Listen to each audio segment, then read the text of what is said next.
Hey, everybody. Thanks for joining us today as we have a little chat with a friend of ours from VetMX and talk a little bit about that foundation and what they're doing. I want to thank Rockform.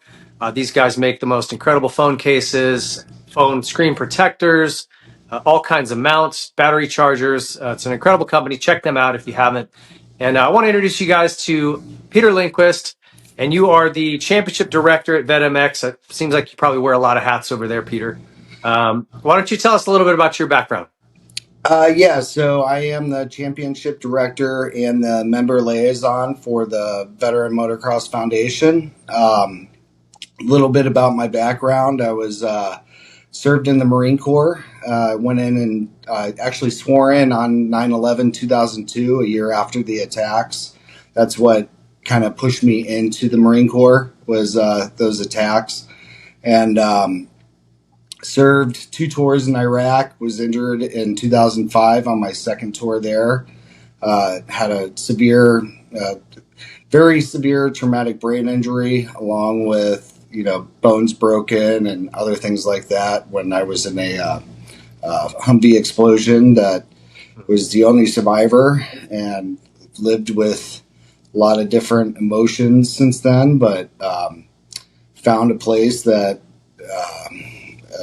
a program that really helped me kind of process all that, and now living a happy, healthy life. And nothing like getting out on some dirt bikes for some throttle therapy and sharing those experiences with my fellow brothers and sisters.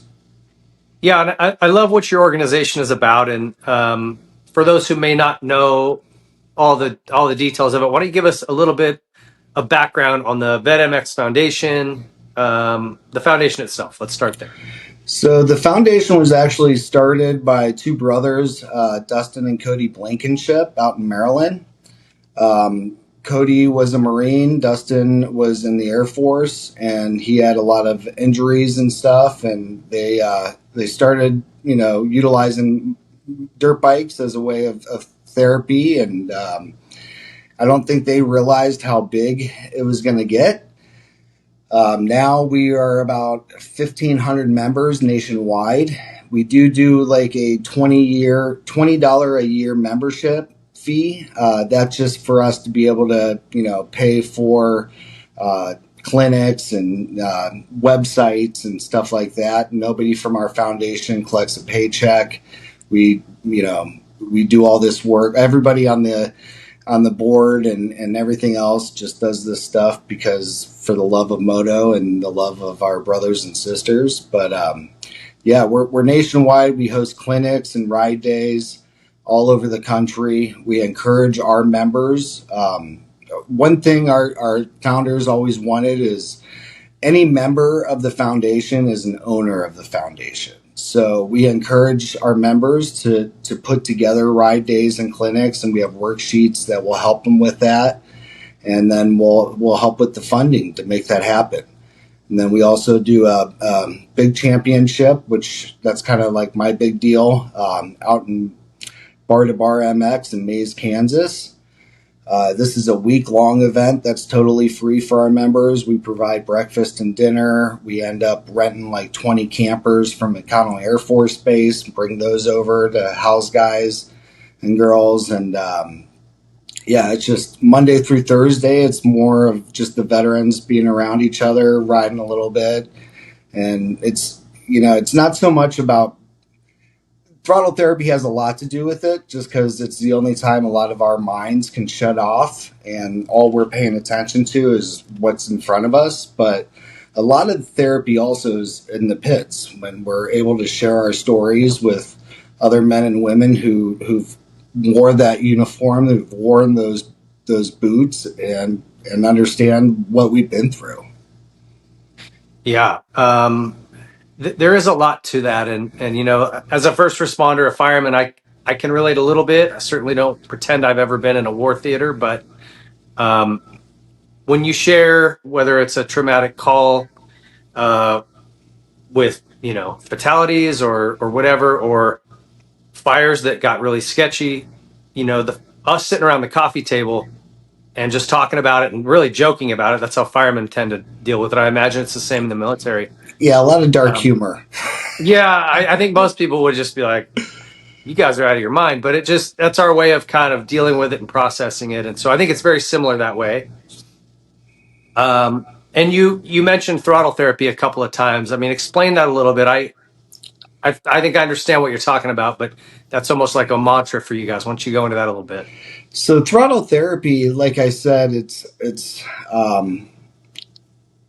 being on the bike. A lot of our members, whether they're active duty or retired or veterans or active duty, pretty much. If a lot of things we've experienced in life, especially for the combat vets. There's a lot of things that just are constantly running through your mind, and you can't find ways to get away from it. Like it's just always there. It's always in your mind.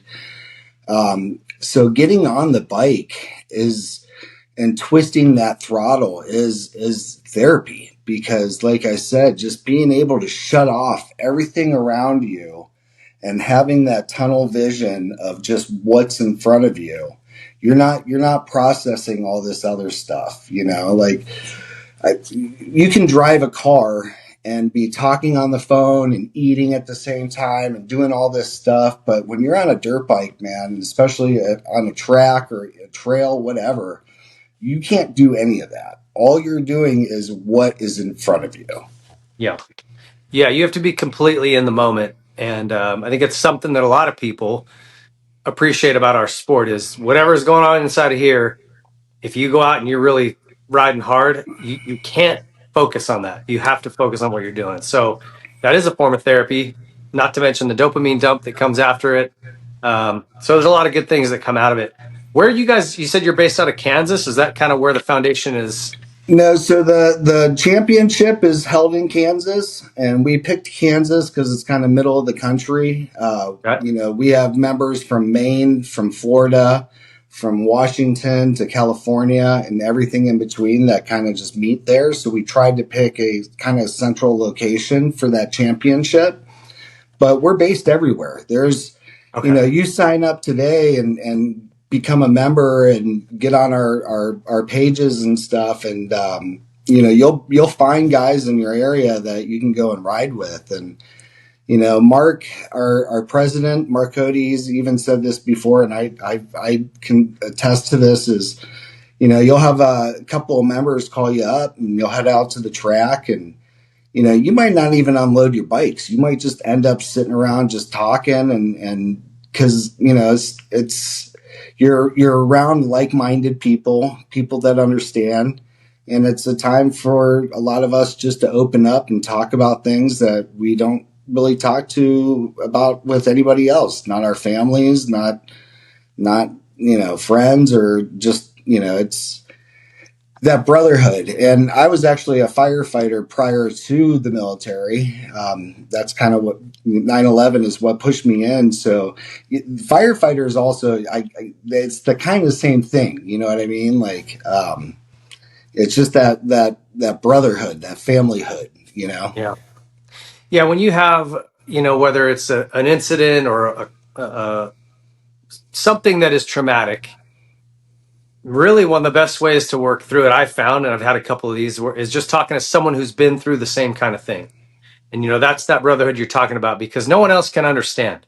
Uh, there's just certain experiences that you have to be lived to really get. And that's why I don't say I pretend to understand what it's like to have bullets shot at me, but I understand that camaraderie and working through something with somebody who's been through the same type of thing, because it's just when you have someone that knows exactly what you're going through and dealing with, and the emotions you're feeling, you feel not so alone. And Mm-hmm. sometimes that's all it takes. Yeah, and I always say it kind of like this: is nobody, even a Marine that was with me in Iraq, we're not going to have the same experiences because we both were in different perspectives of being there. But no matter your experience, what we all share as humans is emotions, and those emotions feel the same for everybody. So we might not be able to totally relate to that experience, but we can relate to those emotions. Right. What do you guys do off track? I mean, obviously you have the series, the race there in Kansas. Does every single state have members where somebody could get connected with somebody and go riding? Yeah. So, Yeah. like I said, we have about 1,500 members nationwide. A couple of them are overseas, and majority of them are here in the States. But yeah, you just get connected, and we always encourage our members to put on like a ride day or a clinic. Clinics are awesome because if you can get a pro in there to kind of gives you some tips and tricks to, tips and tricks to be able to, motocross isn't a safe sport. So when you can actually learn better techniques to maybe make it a little bit safer, that's always a good thing. For sure. What first of all, who is allowed? Do you have to be military? Is our first responders welcome? Kind of give me the breadth of that a little bit. So with Veteran MX, we have started what's called a Warriors class with the AMA. The Warriors class does allow first responders, police and first responders and stuff, which that's just a class that's usually free in the race series that anybody that's a first responder or veteran can get on the gate and just kind of have that camaraderie with everybody on the gate there, your brothers and sisters and first responders and stuff. But when it comes down to the foundation itself, we are only veterans, or not just, we are military. So we do have active duty guys. We do have retired, disabled, the whole 9 yards. So, and we don't limit it to just American veterans too. We have some Canadian veterans, as long as you're an ally, you're pretty good. But if you're not an ally, it's not going to work out too well.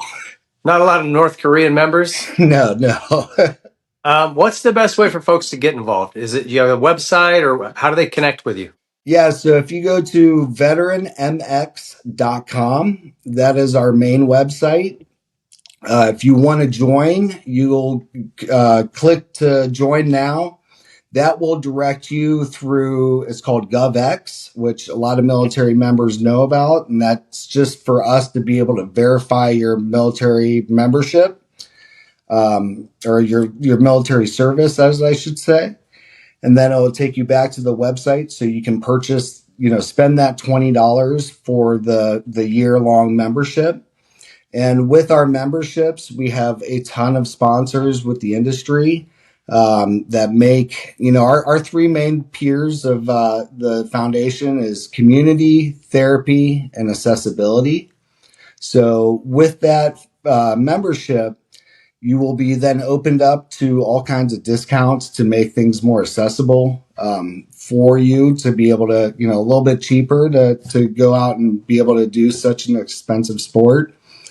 And, we have ways to, we're actually getting ready to launch a new platform website that's going to have like a map of the United States and all the members, in their state. So you could actually narrow it down to your area and find guys and girls in your area. But it's also awesome because, like, if you're traveling, I've live in California right now, but I've been out to North Carolina, and we actually raced in Chad Reed's first moto playground race that he did at Lake Sugar Tree.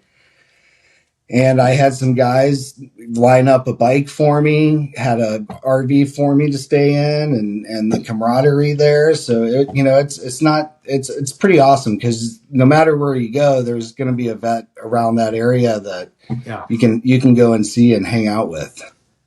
That's awesome, man. What a cool group. What a cool idea to kind of bring you guys all together. I'm curious where you see this in 5, 10, 20 years from now.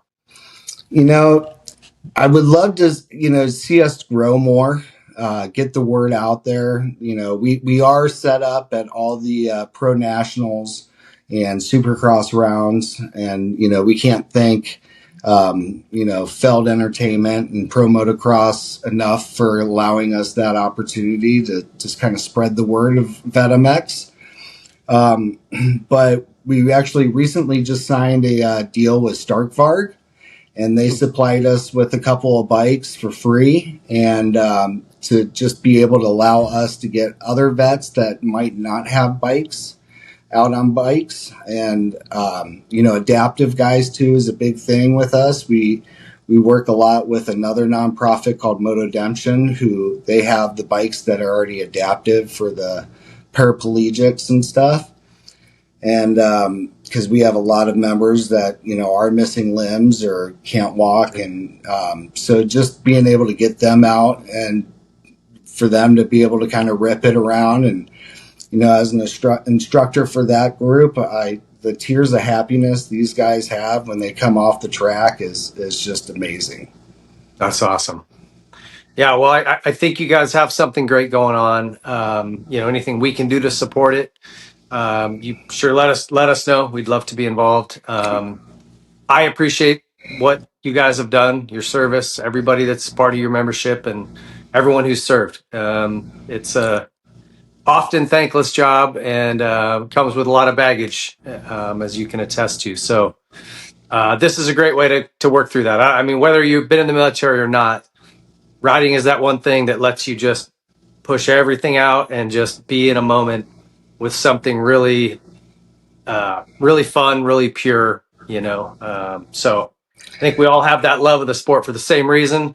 We might have different reasons why we need that quiet time, but it's really good to get your mind quiet and just Yeah, dive into some it's laughs. crazy to think of quiet time too when you got a four stroke or a two Yeah. stroke, just the vibration and everything.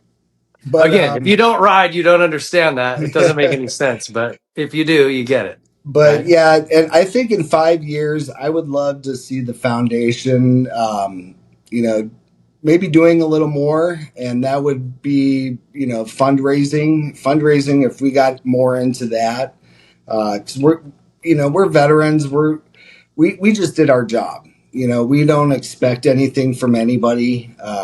Literally, that we feel like we just did our job, and that was our duty.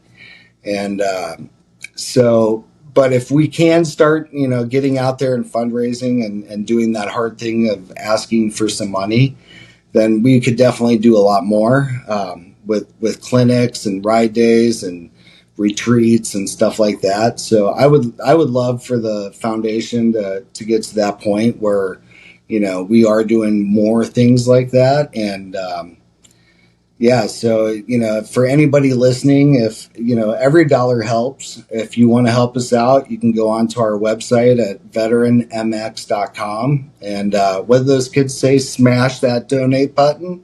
That would be pretty sweet. We, like I said, nobody gets paid from our foundation. All the money goes back into it, and goes to veterans and active duty guys to do what we love.